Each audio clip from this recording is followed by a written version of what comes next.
cik neatkarīgi un brīvi ir mūsu deputāti lēmumu pieņemšanā, vai arī tas ir tāds savējo klubiņš. Tā es varētu raksturot esošo situāciju Ogres novada domē. Arī uz šīm vēlēšanām kandidātu saraksts pie varas esošajiem ir līdzīgs. Lielākā daļa deputātu kandidāti ir vai nu pašvaldības iestāžu vadītāji, to vadošie darbinieki vai arī esošie novada domas deputāti.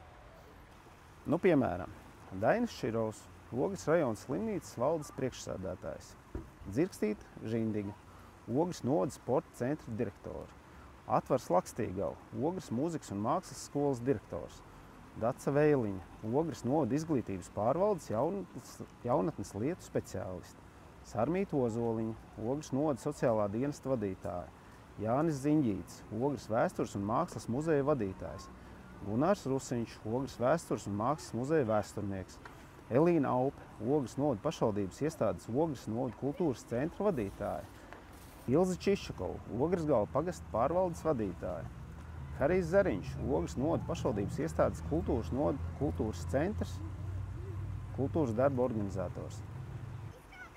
Minētās personas vai nu vada no pašvaldības atkarīgu iestādi, vai nu arī ieņem būtisku lomu tajās. Te es saskatu varas dalīšanas principu pārkāpumus.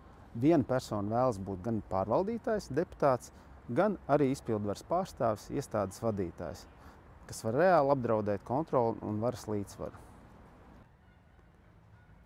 Vai tas vairo sabiedrības uzticību pārvaldē, jo rodas iespēja savu interešu lobēšanai?